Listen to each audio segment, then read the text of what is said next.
Mas Arif, apa kabar? Halo ya teman-teman, terima kasih sudah diundang. Kabar saya baik ya. Ya, Mas Arif, gimana sekarang kegiatannya? Apakah WFH atau gimana selama pandemi ini? Ini sebentar, kok nggak terdengar di sini. Kegiatan saya selama pandemi ya masih tetap seperti kan kebetulan memang kerjanya di rumah ya tetap bikin edukasi, bikin kelas online, bikin konten untuk bola salju seperti itu aja. Bolasalju.net, dot apa ya tadi? .net ya, kalau nggak salah. .com ya, .com. bolasalju.com. Ya, itu kontennya silahkan dilihat ya teman-teman. Gitu. Oke. Mas Arif, boleh pembukaan dikit tentang Mas Arifnya nggak? Oh iya, iya. Selamat sore teman-teman semuanya, alumni Wikusama. Nama saya Arif Rohmat Widianto. Saya alumni angkatan ketiga, lulus tahun 97. eh,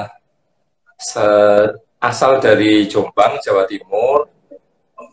Kerja di Jakarta, terus dulu, bos ya, dulu kerja di Jakarta, terus sudah sejak 2012 di daerah dan sekarang di Salatiga.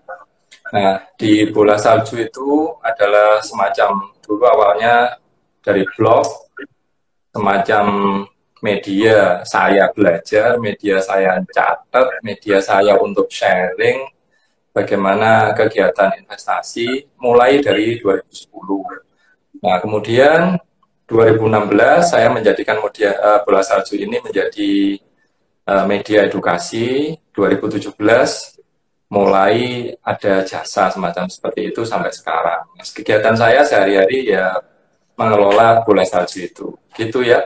Terima kasih untuk teman-teman yang hadir. Ini ada kawan sepermainan saya lihat kakak kelas juga. Oh, Ya gitu Mbak. yang gondrongkan ini ya, Ibnu Oh, Farid itu. Monggo disapa kok, gak apa-apa kalau ada temennya. Kali aja ada yang jarang bertemu, terus di sini jadi ketemu, bukan ketemu sih, menyapa. ya Oke, saya kira cukup lah ya. Mas, nanti saya akan ada pertanyaan, mulai ada pertanyaan. Boleh ya? Oke, ya ya. Yang pertama, apa sih yang perlu disiapkan sebelum investasi? Sorry, apa yang Perlu disiapkan sebelum ada investasi?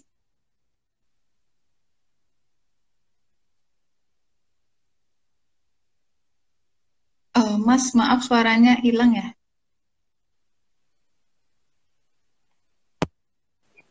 gimana?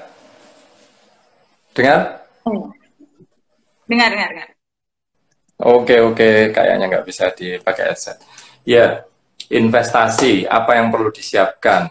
Nah, tadi mungkin sudah dikasih pengantar ya, bahwa investasi adalah akumulasi aset atau harta untuk tujuan di masa depan, untuk tujuan dalam jangka panjang, untuk tujuan entah berapa tahun, entah berapa puluh tahun, entah banyak tahun berikutnya.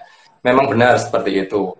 Nah, tetapi mungkin tadi ya sudah diberi pengantar juga tentang khususnya investasinya fokusnya mengarah ke saham saja. Sebenarnya investasi itu banyak hal ya, nggak hanya saham saja.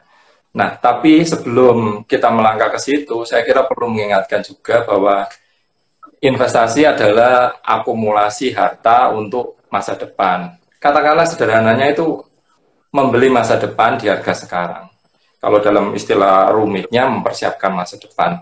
Nah, untuk mempersiapkan sesuatu di masa depan tentu kita harus pahami bahwa ada risiko, ada hal-hal yang tidak bisa kita antisipasi, ada ada banyak hal lah. Nah, sebelum melangkah ke investasi, saya kira perlu memahami resikonya dulu ya. Kalau kita paham resiko, nanti kita bisa bisa berpikir, bisa melangkah, bisa memilih aset yang sesuai dengan risiko kita, sesuai kemudian berpikir tujuan kita, kemudian berpikir aset apa yang mau dibeli. Kan nggak bisa kita bilang setiap orang, ini loh saham, karena potensinya keren, karena potensinya bagus. Ya itu kan orang lain yang melaksanakannya, orang yang paham resikonya, orang yang paham instrumen ini, kelebihan, kekurangannya, kayak gitu kan. Nanti orang yang nggak tahu ketika harga sahamnya turun, jadinya dia khawatir, dia menganggap ini semua buruk, ini semua bohong-bohongan, katanya Mas Arief katanya untung, tapi kok aku rugi terus? Kan nggak tahu kayak gitu, nah kan? Nah kalau udah tahu resikonya. Kemudian gini ya, saya kira sebelum melangkah ke investasi kita harus paham dulu ya. Mau membeli aset, mau mengelola aset untuk tujuan masa depan, ya kan harus ada sesuatu yang dipersiapkan dahulu, ya. Kalau nggak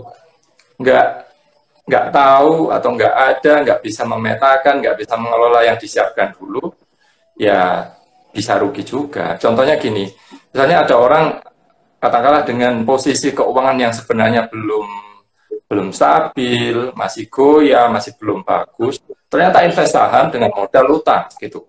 Anggapannya di saham mungkin dapat potensi berapa persen, lebih dari 10% dikit misalnya. Jadi dia pinjem dengan utang, ternyata rugi, ternyata harus bayar utang, kan repot sendiri kan kayak gitu.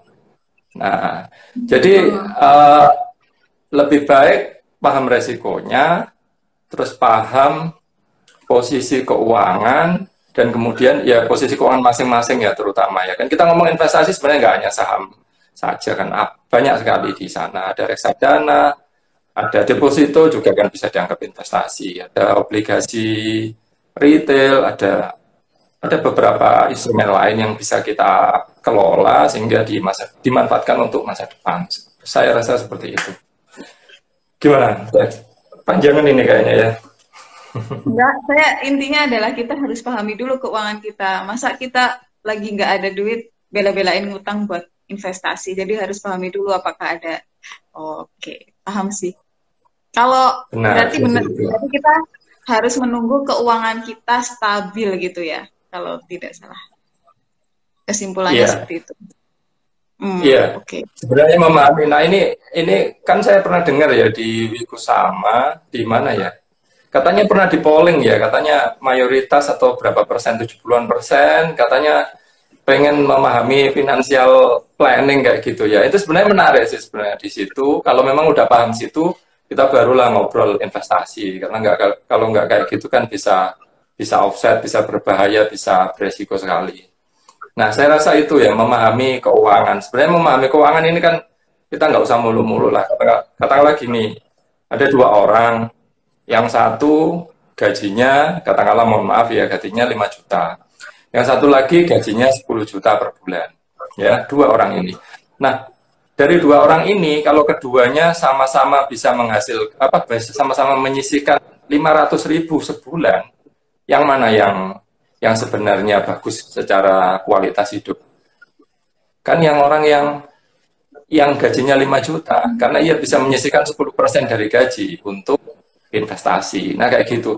Orang yang 10 juta tapi hanya bisa menyisihkan 500, ya sebenarnya dia kurang begitu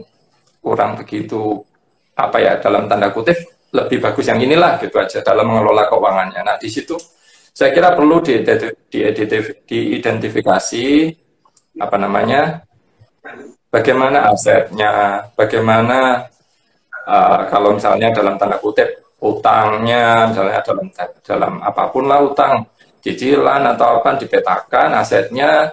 Kalau memang semuanya udah oke, udah sehat, barulah kita berpikir. Kan memang keuangan itu prinsipnya sebenarnya sederhananya gini aja kan, dalam jangka pendek cash flow sehari-hari, sebulan, setahun gitu kan.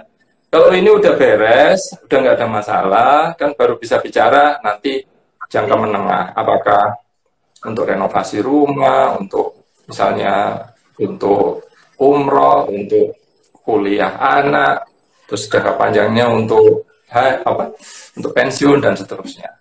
Segitu saya rasa ya. Gimana Kalau kita apalagi? iya, kalau akhir-akhir ini tuh saya sering mendengar kata dana darurat sih. Dana darurat yang Oh, disisihkan. hmm. Ya. Nah, misalkan kalau misalkan gaji kita kecil, itu apakah kita juga bisa ya menyisihkan keuangan kita? Persentase aja sih, persentase aja misalkan gaji tadi gajinya 5 juta. Tapi kebutuhan kita cash flow-nya itu lumayan besar. Kira-kira apakah oke nggak sih kita cuma nyicil dulu 100.000 per bulan, misalkan cuma 1% dulu kayak gitu. Itu masih oke nggak atau ngapain gitu? Oh iya, iya makasih, ini pertanyaan menarik, saya juga belum bahas tadi ya di awal. Saya kira di awal itu sebelum di masalah perencanaan keuangan itu memang kondisinya itu nggak bisa kita pakai rumus global harus gini. Saya kira saya kira semuanya akan kembali ke kondisi masing-masing. Katakanlah mungkin ada yang masih jomblo, mungkin ada yang baru merit, mungkin ada yang sudah merit dengan anak kayak gitu.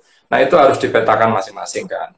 Bagaimana kondisi kesehatan mereka masing-masing. Mungkin yang jomblo gampang, mungkin kita bisa kasih teori yang umum ya, misalnya yang sudah bekerja mungkin 33 kali gaji gitu dialihkan untuk dana darurat. Dana darurat itu bentuk cash yang barangkali kan namanya jomblo kebutuhannya kan ya paling terbatas ya. Kalau nggak ngegame, nonton video atau Netflix atau whatever lah kayak gitu, atau langganan hiburan di YouTube dan lain-lain, data kayak gitu. Misalnya, mohon maaf para jomblo ya, misalnya kayak gitu. Ya mungkin 3 bulan cukup, misalnya ada darurat nggak ada kerjaan, terus selama 3 bulan mencari kerja udah cukup. Nah mungkin untuk keluarga ini agak tricky dan saya nggak bisa kasih atau tergantung kondisi masing-masing. Nah sebenarnya yang paling penting adalah keinginan atau kesadaran dari masing-masing pihak dalam keluarga itu ya, karena masalah keuangan ini memang penting. Kalau saya tadi di Instagram saya bilang ini adalah skill atau keahlian yang diperlukan di era modern, karena faktanya uang kita ini setiap hari, setiap bulan, setiap tahun itu tergerus terus oleh inflasi. Selama 10 tahun terakhir inflasi itu 6%. Nah, kalau kita nggak bisa manage kehidupan di masa sekarang, sementara mungkin gaji kita naik, tetapi gaya hidup kita naik. Yang dulu gajinya 5 juta, cukup belanja 5 juta. Terus naik lagi 6 juta, belanjanya 6 juta lagi. Iya kalau semuanya sehat, iya kalau semuanya stabil. Kalau ada sesuatu yang tidak stabil atau ya pasti ya namanya nanti misalnya ke depan tiba-tiba inflasi kebutuhan itu akan menggerus ini, kita tidak mampu mengafford biaya hidup yang standar saja. Nah ini skill penting, maka harus dipetakan bareng-bareng oleh misalnya yang berkeluarga dengan pasangan. Ini gimana, apakah kita terlalu boros, apakah kita sudah cukup. Jadi kan keuangan itu ada 2 trik ya, menambah aset, menambah penghasilan, atau mengurangi pengeluaran. Saya kira 2 hal ini harus duduk bersama, terbuka, dan ingat tujuannya adalah untuk keluarga itu sendiri, bukan untuk si suami, bukan untuk si istri. Semua harus duduk, harus bicara, harus berani menghitung, harus ada kalau memang oke, aku kayaknya offset ini, mungkin kalau saya belanja buku terlalu banyak, mungkin bulan ini bukunya 1 saja, kayak gitu misalnya, itu contoh seperti itu. Dan seterusnya, masing-masing harus saling bisa open, saling discuss, yang berlebihan dikurangi. Kalau memang semuanya mentok, tadi saya nggak berani menjawab pertanyaan itu, misalnya 110% apa gitu. Intinya adalah, kalau memang pengeluaran ini sudah dikurangi dan semua sudah layak, sudah bukan pelit banget gitulah kasarannya ya, sudah sewajarnya, ya berarti harapan satu-satunya adalah meningkatkan earning power, meningkatkan penghasilan kayak gitu. Kalau semuanya ini sudah terpenuhi, nanti kan akan ketemu keseimbangan atau lebih earningnya, penghasilannya lebih dibanding pengeluarannya, barulah kita berpikir yang lanjutnya seperti itu. Cukup menjawab, tergantung kondisi masing-masing berarti ya. Iya, iya, iya. Betul sekali. Oke, selanjutnya saya akan bertanya. Nah, ini mulai terkait tentang investasi nih. Apakah Ya, penting? Iya, nggak Oh, apa-apa. ya. Apakah penting mengetahui tujuan dari kita investasi, misal menentukan jangka waktu dan hasil atau bentuknya seperti apa? Oh, untuk menentukan investasi ya. Ya, untuk menentukan investasi ada baiknya, tadi kita anggap sudah lewat ya, ada seseorang yang mungkin bisa bukan mengalihkan ya, apa istilahnya, pokoknya ada lah dana yang kita mau invest. Nah, sekarang dipetakan tujuannya dulu, sebaiknya seperti itu.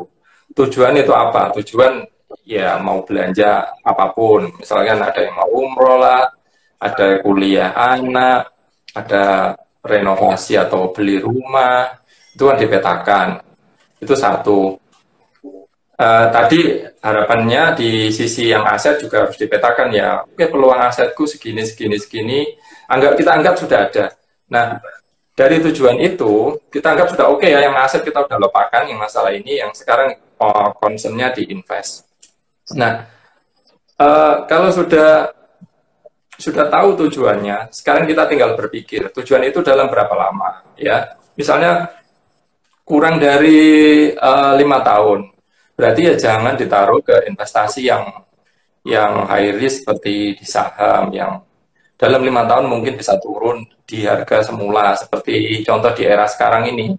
Di masa sekarang ini, banyak saham yang harganya seperti masa 2010, 10 tahun yang lalu. Contoh kayak gitu ya. Nah, tapi kalau orang tujuannya untuk jangka panjang, untuk 10 tahun, untuk 20 tahun, tidak ada masalah kalau memang tujuannya seperti itu. Nah, tinggal dihitung, misalnya pertanyaannya mau butuh uang dalam 5 tahun, tinggal dibagi, secara sederhana ada pakai kalkulator time value of money, kalau mau pakai di Excel juga ada, present value-nya dicari, PV rumusnya, PV, FV silakan dipakai, itu bisa. Kan ketemu misalnya, sebentar contohnya, ya contoh lah kasarannya, pengen punya dana 10 juta dalam 5 tahun. Nanti kan ketemu misalnya cicilannya berapa, sebulan setor berapa, misalnya di deposito, atau mau di deposito sekarang. Nanti kan ketemu angkanya, ya sudah tinggal diinvestkan, ditaruh deposito, no problem, kayak gitu. Atau ditaruh instrumen yang lain yang mungkin lebih besar, kan kita tadi diskusi misalkan 3 tahun. Nah, ini di masa sekarang ini kebetulan barusan. Nah, ini kan temanya investasi untuk milenial, barangkali teman-teman juga mungkin nggak tahu ya. Saya kasih intro, ada namanya SBN, ORI, yang terakhir ini ORI 18, suku bunga 6,2% sebelum pajak. Kalau dikurangi pajak 15%, silakan dikurangi sendiri. Nah, masa kepemilikan ORI ini 3 tahun. Nah, barangkali punya tujuan 3 tahun, misalkan ditaruh di ORI, no problem juga. Itu investasi dijamin negara loh. ORI itu negara mau pinjam duit.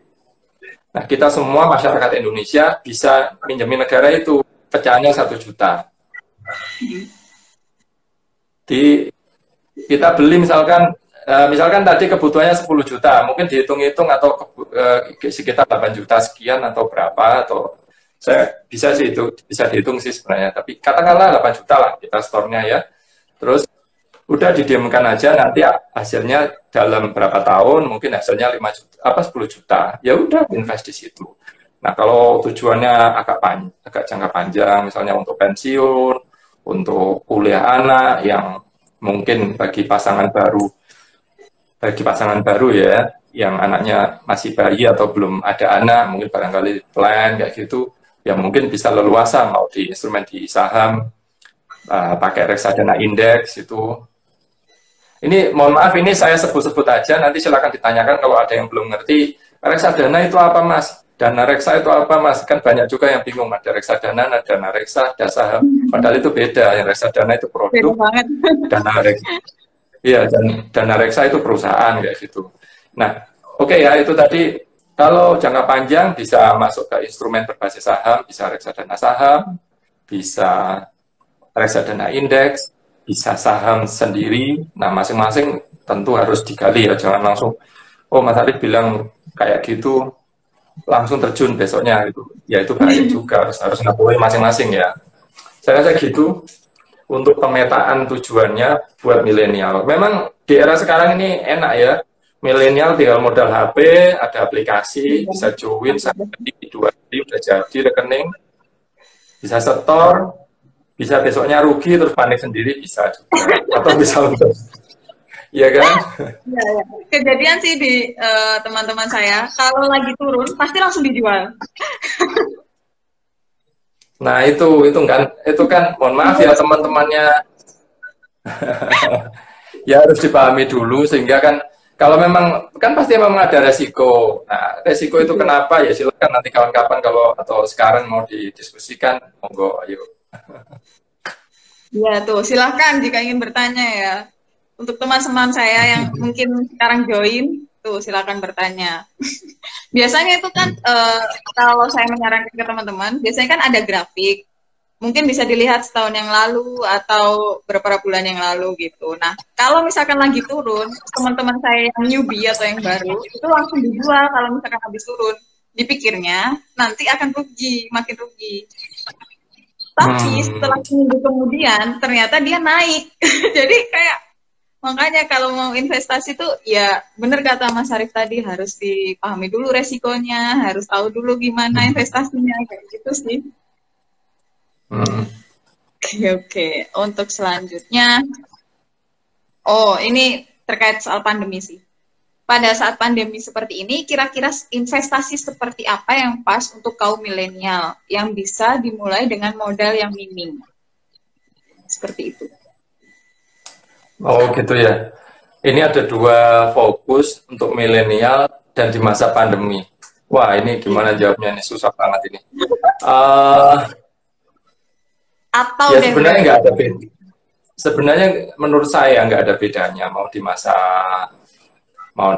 pandemi atau enggak. Cuman bedanya untuk milenial terutama kalau kita fokusnya untuk milenial ya sebenarnya nggak ada bedanya di masa pandemi atau enggak. Nah di milenial ini memang tadi saya cerita ini ada teman saya Chris Angkasa founder Value Investor tadi join, entah sekarang masih join apa enggak ya. Halo Chris, ya udahlah. Apa namanya? Ya, untuk milenial sebenarnya nggak ada bedanya ya. Apapun sama aja lah menurut saya. Resiko masih tetap, Anda tetap bisa rugi. Mau pakai aplikasi, mau datang ke cabang, semuanya resiko sama. Nah, kalau kuncinya menurut saya itu tadi, yang tepat itu apa? Harus dipahami tujuan dan resiko masing-masing ya. Itu satu. Yang kedua, di masa pandemi. Saya kira di masa pandemi ini fokusnya kan kita hanya survive ya. Semuanya, pengusaha, kita sendiri, usaha apapun, saya kira fokusnya adalah survive. Survive agar bertahan, kita bisa selamat pasca pandemi ini. Nah, barangkali kalau teman-teman mungkin sudah punya kerjaan yang stabil, yang apa namanya, ya fokus saja bekerja dengan sebaik-baiknya di perusahaan itu.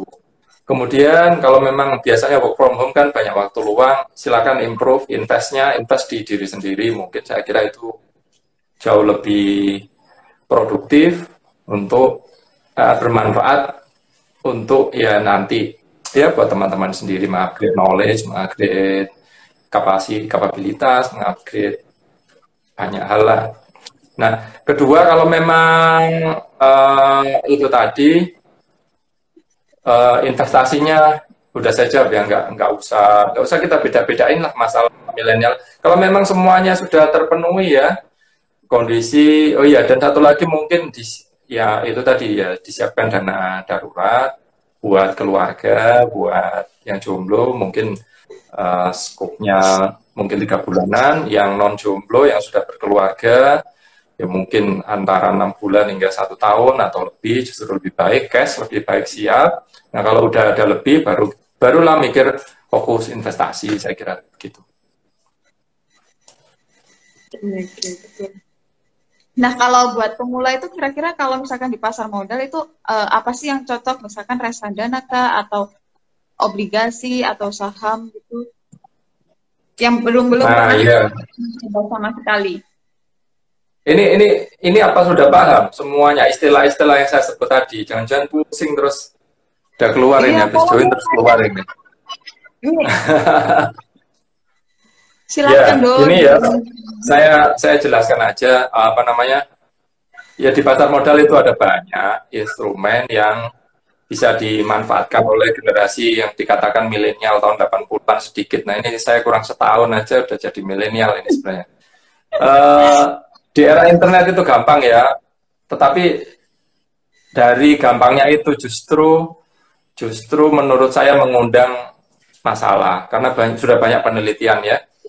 Karena gampangnya orang lebih baik, lebih banyak atau lebih sering bertransaksi.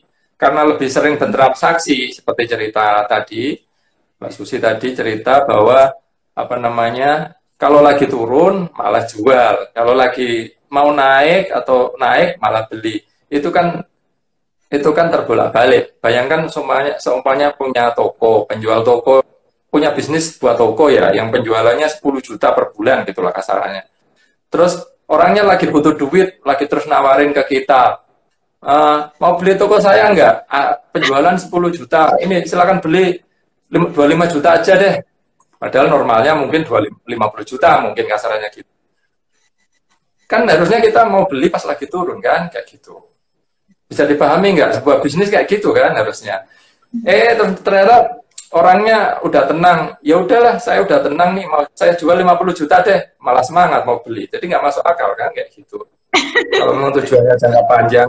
Nah, dalam kerangka itulah saya kira harus dipahami masing-masing ya. Kalau jangka pendek ada instrumen banyak, ada deposito. Mungkin teman-teman paham ya, deposito itu kita naruh uang di bank, uang itu diputar oleh bank, dipinjamkan ke nasabahnya, kita dikasih bunga kan gitu kan, bunganya antara 3-4%, nah kayak gitu kan.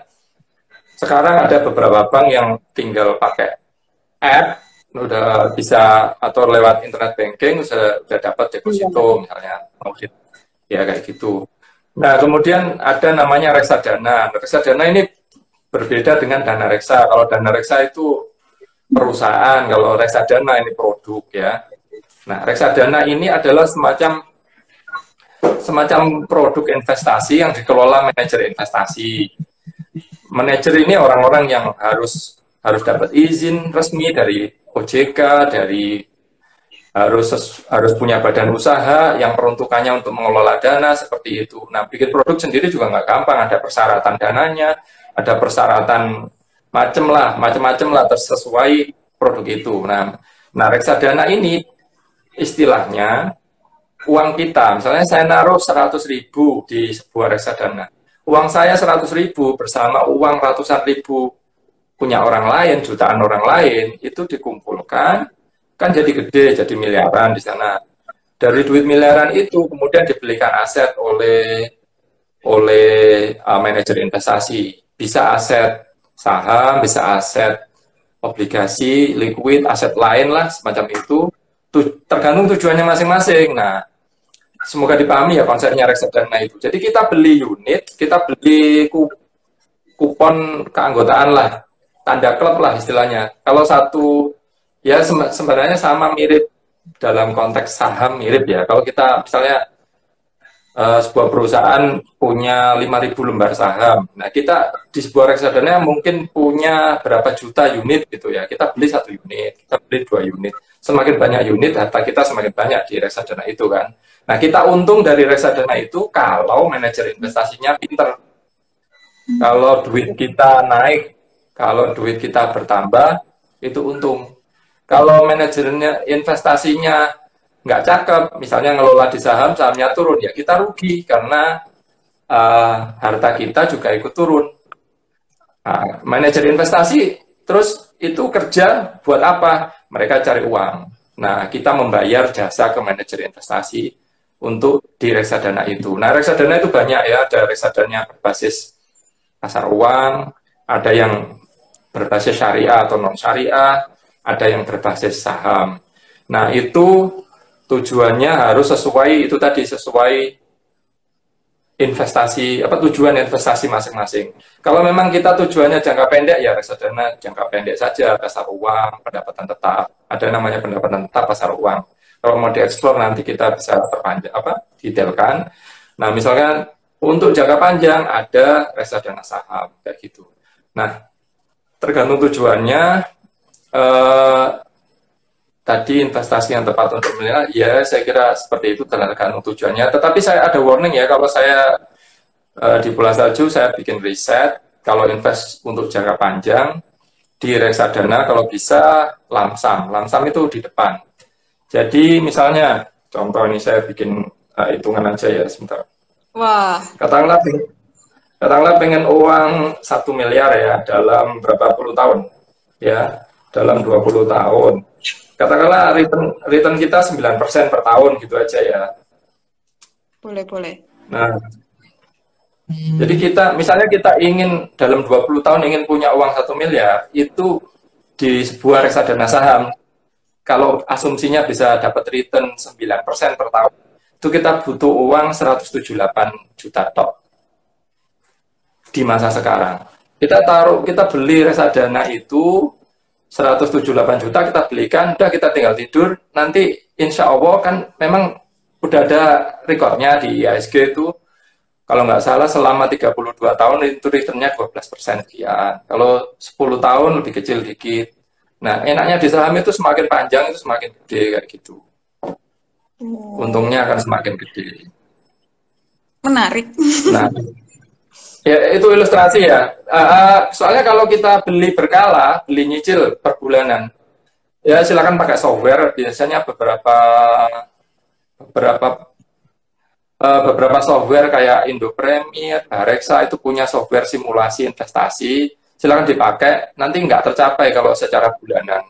Karena secara bulanan gitu kan reksadana itu kan bisa naik turun ya kalau berbasis saham ya. Kalau berbasis pendapatan tetap atau pasar uang itu agak stabil, pasar uang terutama. Pasar uang itu mereka dibelikan deposito, dibelikan obligasi, kan returnnya stabil, cuman nggak gede. Nggak gedenya antara sekitar 4% hingga pasar uang terutama sekitar 4%-an hingga 5%-an. Mirip mendekati deposito lah di masa sekarang. Nah, nggak gede tapi stabil, makanya cocok untuk jangka pendek. Kalau orang jangka pendek ditaruh di saham ya berisiko sekali ya kayak gitu. Nah itu tadi contoh-contoh kayak gitu, berbasis ekuitas cocok untuk jangka panjang. Kalau kita udah tahu tujuannya, pasti turun pasti bisa kayak di masa sekarang. Misalnya Anda invest di 2018 ya, sempat naik kan duitnya, di masa sekarang ya turun ya rugi banyak. Tapi kita cuekin aja, nggak apa-apa kayak gitu. Memang seperti itu. Nih, teman saya ada yang join yang suka saham. Halo Fahrizal. Silakan tanya-tanya Ical. Oke. Ada yang ingin ditanyakan kah? Kalau belum ada kita break sebentar. Nah, betul sekali. Masih langsung minum. Kita break sebentar ya Mas. Jadi saya akan mau memberikan pengumuman sedikit dulu.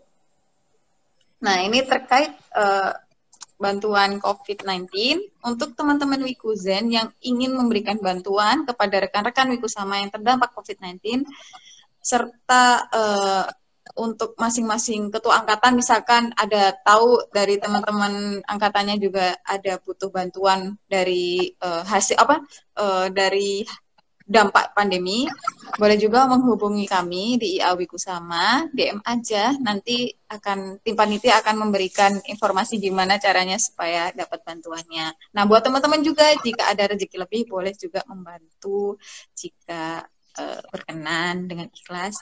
Nah, rekeningnya sudah saya taruh di bawah ini, di pin.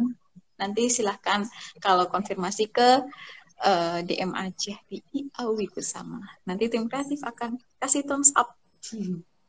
Oke. Selanjutnya kita akan membacakan pertanyaan. Mungkin ada 3 pertanyaan. Karena sebenarnya 1 jam kurang sih kalau membahas soal investasi. Saya juga kalau membahas soal investasi nggak mungkin cuma sejam kalau lagi ngikut kelas-kelas gitu. Jadi emang sangat disayangkan ya kalau cuma sejam. Maaf ya Darho. saran Pernah ikut saran kelas buat apa? kelas moped.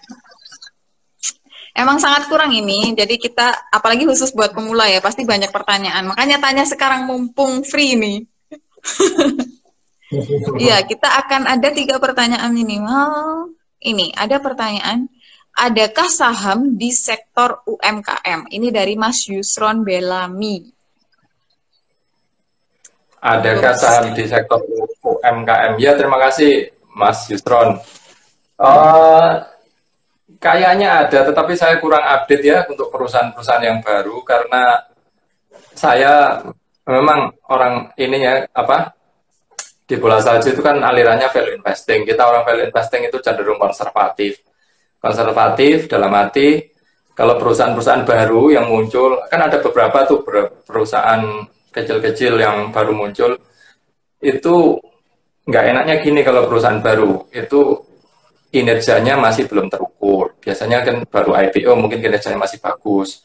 Nah, kita ingin perusahaan yang stabil dulu, gimana keuangannya. Nah, kita biasanya fokusnya paling tidak 5 tahun gitu.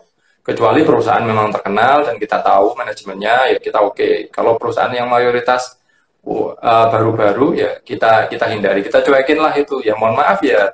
Ya kita kan memang orangnya pengen hati-hati ya, pengen hati-hati biar tuh investasi itu kan terutama di saham itu kan membeli masa depan. Membeli masa depan artinya kita ingin duit kita tumbuh. Duit kita tumbuh dari mana? Dari perusahaan yang tumbuh. Perusahaan tumbuh gimana? Perusahaan yang bagus. Perusahaan yang bagus bagaimana? Kan harus laba, harus produknya bagus, harus keuangannya kuat. Ya kayak gitu logiknya gitu loh. Nah, ya dari kayak gitu makanya kita nggak fokus yang baru-baru. UMKM nggak tahu ya. Saya riset ada sih yang baru-baru, makanya itu tadi menjawab pertanyaan Mas Yusron tadi, kayaknya ada, cuman saya nggak perhatian gitu ya. Oke. Maaf ya Mas Yusron jika kurang menjawab, tapi saya yakin bisa dicari nanti ya.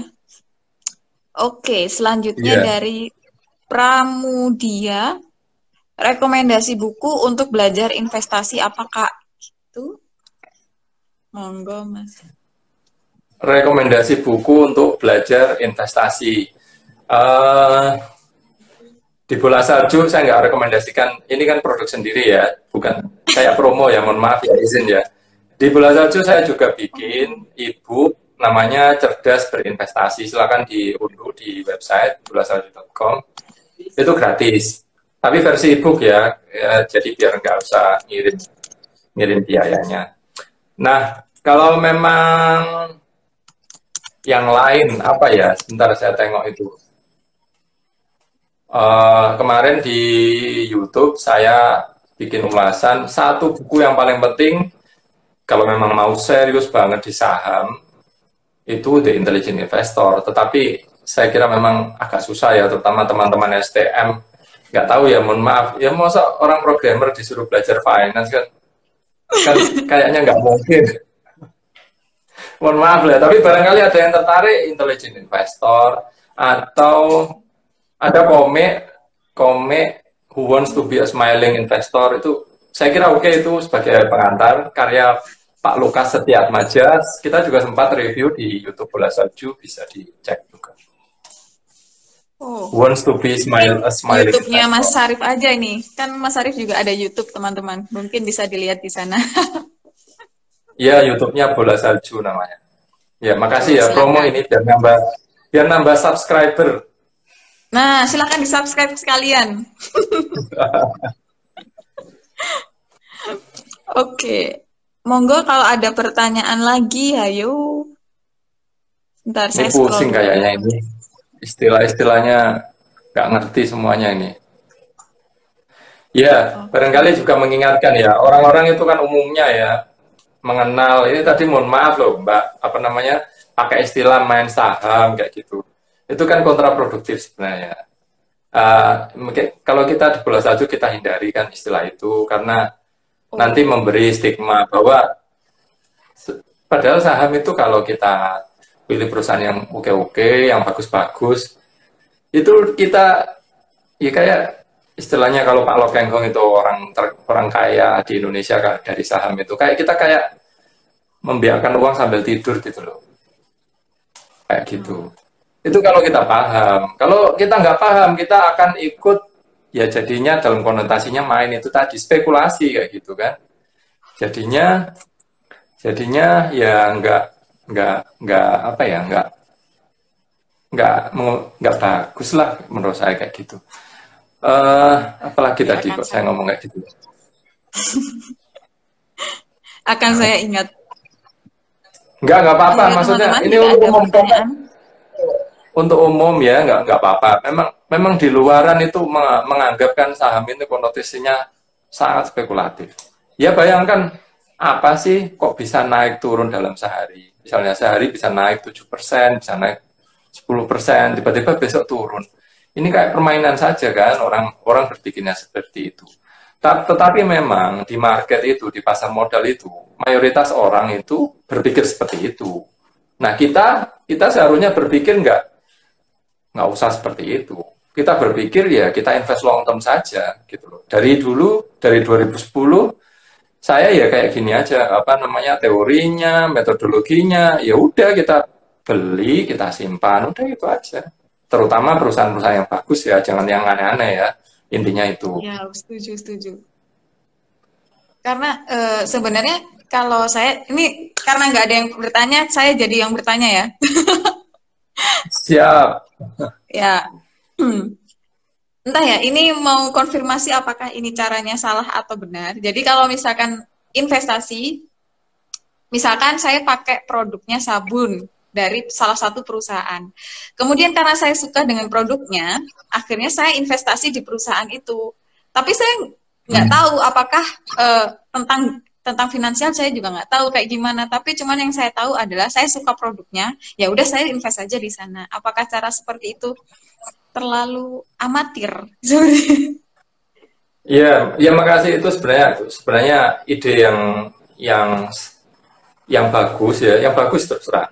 Ada namanya Peter Lynch yang menulis, belum ada terjemahan bahasa Indonesianya, One Up on Wall Street, seorang manajer investasi terkenal di Amerika yang bisa menghasilkan keuntungan 29% per tahun selama 13 tahun mengelola sebuah investasi. Gila kan 29% itu di sebuah kelolaan lagi. Di sebuah kelolaan ini kan di reksadana kan orang bisa setor, bisa narik semaunya, padahal dia bisa memperoleh seperti itu. Nah, Peter Lynch itu mengajarkan invest in what you know, invest dalam apa yang kita ketahui. Nah, suatu saat Peter Lynch pernah men-challenge anak-anak SMA di sana, SMA Saint Agnes namanya.